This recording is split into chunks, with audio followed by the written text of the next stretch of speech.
Yesterday on TYT Sports, we did a story about Bart Scott. He did this awesome post-game interview after the Jets beat the Patriots, and that has caused a bit of a controversy. So first, let's show you the relevant part of that interview. Comes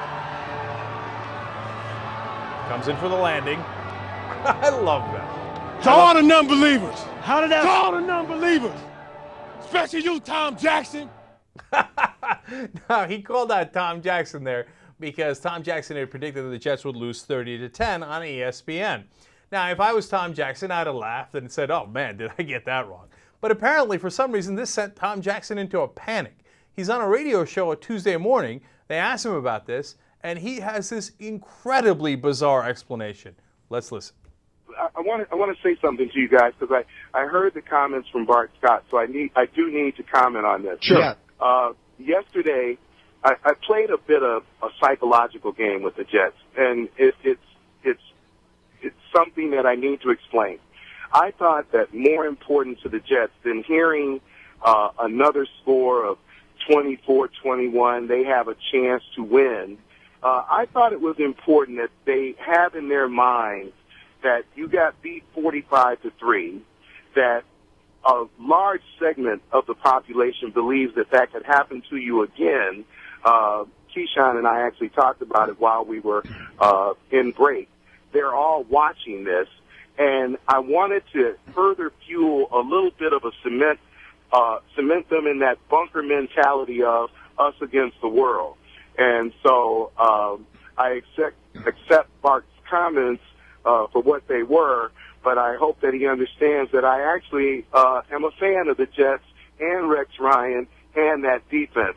I think that they were well served by the fact that, yes, they were angry and they got a little angrier, and I think it served them well on the field. I think that as a defensive player, I certainly knew that they had a chance to win, and I thought that they certainly might win the game.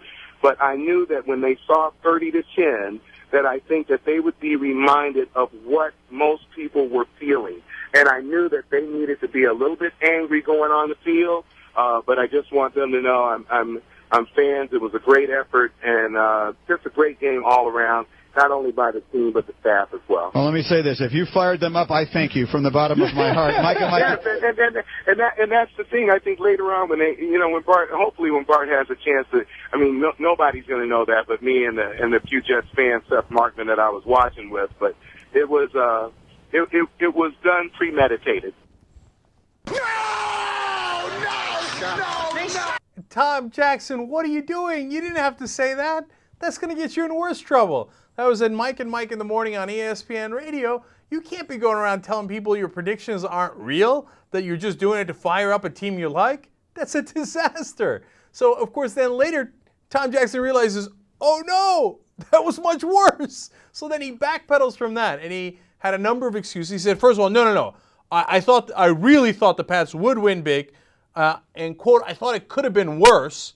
And then he went on to say that he's, quote, not arrogant enough to think that I can affect the outcomes. And then the final panic backpedal was, quote, I was shocked and stunned by Bart's comments that they were directed at me. So in an effort to make an excuse for the comments, I made comments I shouldn't have.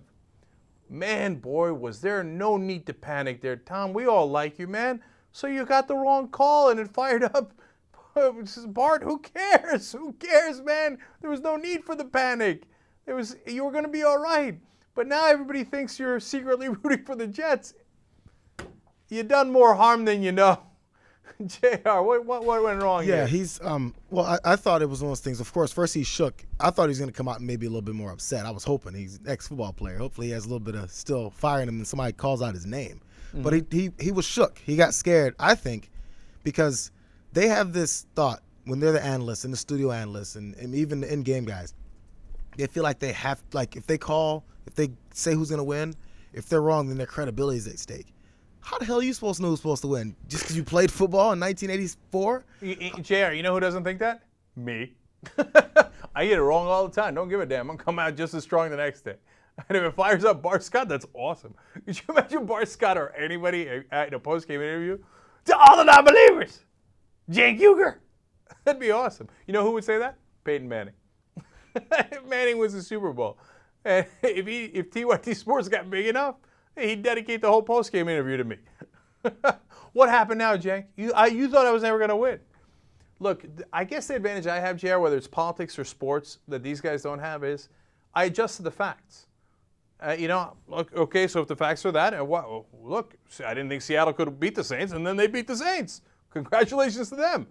I didn't know it. They did. Okay, God bless their hearts. I don't know why that's so hard for people to say. But, part of it, I think, in case of politics as well, but here for Tom Jackson is the reason they panic is there's so much money on the line. He makes so much money at ESPN. He doesn't want to lose that job. That's a great job.